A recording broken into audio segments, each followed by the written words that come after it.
America, welcome to the very first video short by the Marijuana Policy Posse.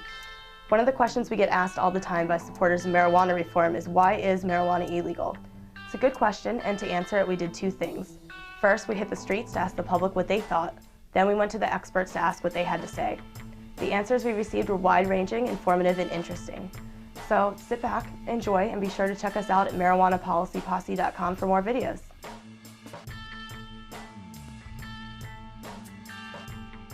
Why do I think it's illegal? Yeah, I don't really know. Inertia, history, an old law that just will not come off the books because it's been there forever. Because it can't be taxed. It was based on racism. There's also, I think, industrial reasons why it's illegal as well.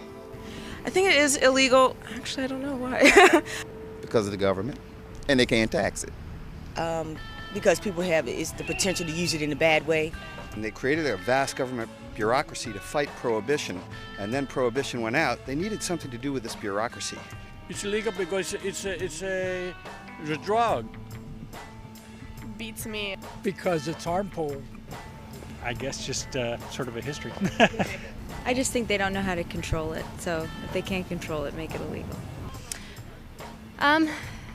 Because we live in a country based on Puritan values.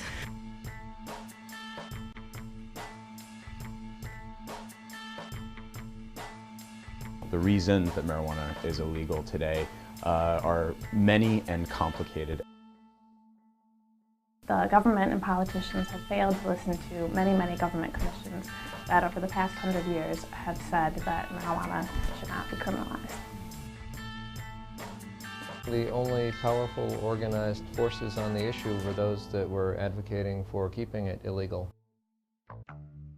Marijuana is illegal because there's a perception of harm behind it. People think it's so harmful that it must remain illegal for all people to use. In the 1930s, I think there were some misunderstandings about marijuana. There are all kinds of side issues about whether we should encourage or discourage the hemp industry as opposed to maybe some other fibers. There are issues involving prohibition, which had just ended, and the question of how much competition do we want with this new beer and alcohol industry. It was basically a corporate conspiracy that lives to this day. It's now grown to serve the purposes of the law enforcement community generally. It's a full employment for cops and all the people associated with that. What a waste of money. It dates from a wave of complete hysteria and exaggerated propaganda back in the 1920s and 30s. You know, the reason why it was made illegal is pretty clear when you look at the historical record of the reefer madness days. Totally racism, totally against immigration. The origins were obviously in racism, and you also had the prohibition establishment, alcohol prohibition establishment that sort of found themselves out of work and were able to latch on to another substance that they could very easily demonize because people didn't really know what it was. They put a Spanish name on it, marijuana, which sounded quite scary to a lot of Americans, and were sort of able to demonize this and keep their network established and flourishing around a drug that people had a lot less experience with than they did with alcohol. It's the easiest thing in the world for the police to concentrate on catching a cannabis user. It's much easier to detect someone smoking a joint in an alleyway than it is someone doing a line in a bathroom. And so it takes a very low level, it's what do they call the lowest fruit that gets picked. Marijuana is illegal because the people want it to be illegal. If you look at the polling, it's only 36% of the American people support making marijuana legal.